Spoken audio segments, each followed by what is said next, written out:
గోవింద గోవింద ఏడుకొండలవాడ వెంకటరమణ గోవింద గోవింద. మనమైతే ఇప్పుడు తిరుపతికి వచ్చేసాం కదా. తర్వాత ఇప్పుడైతే అన్నదాన సత్రం దగ్గరికి వచ్చేసాము. అక్కడ అన్నదాన సత్రం దగ్గర టైమింగ్స్ అయితే ఉదయం బ్రేక్ఫాస్ట్, లంచ్, తర్వాత సాయంత్రం పూట డిన్నర్ అయితే ఇస్తారు. ఉదయం పూట బ్రేక్ఫాస్ట్ అయితే 8:30 to 10:30 వరకు ఉంటుంది. తర్వాత లంచ్ 10:30 to 4 o'clock వరకు. తర్వాత డిన్నర్ టైమింగ్ వచ్చేసి మనకి ఈవినింగ్ 5 to నైట్ 11 o'clock వరకు. మధ్యలో బ్రేకింగ్ టైం ఏంటంటే 4 నుండి 5 వరకు మధ్యలో బ్రేకు.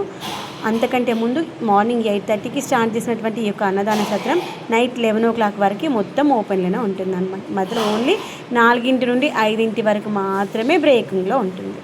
తర్వాత అన్నదాన సత్రం దగ్గరికి అయితే వచ్చేసాము. మేము వచ్చేటప్పటికి ఇక్కడ కూర్చొని తినేటువంటి ప్లేసెస్ అన్నీ కూడా ఫిల్ అయిపోయాయి. ఒకవేళ మనం ఇక్కడ కూర్చొని ఇస్తరాకులలో వడ్డిస్తూ ఉంటారు కదా, ఆ యొక్క వడ్డించే ప్లేస్ ఒకవేళ ఫిల్ అయిపోయింది అనుకోని పక్కన ఇంకొక కౌంటర్ కూడా ఉంటుంది. ఇక్కడ వాళ్ళు మనకి ప్లేట్స్ ఇస్తూ ఉంటారు. ఆ ప్లేట్స్ని తీసుకొని వెళ్ళి అక్కడ వడ్డించే వాళ్ళు ఉంటారు. మనం ఆ ప్లేట్లలో వడ్డించినటువంటి ఆ యొక్క అన్నదాన ప్రసాదాన్ని స్వీకరించి ఆ యొక్క భగవంతుడికి నాకు ఈరోజు నీ సన్నిధిలో ఈ యొక్క ప్రసాదాన్ని తినేటువంటి భాగ్యాన్ని కలిగించావయ్యా అనేసి దండం పెట్టేసుకో అమ్మా.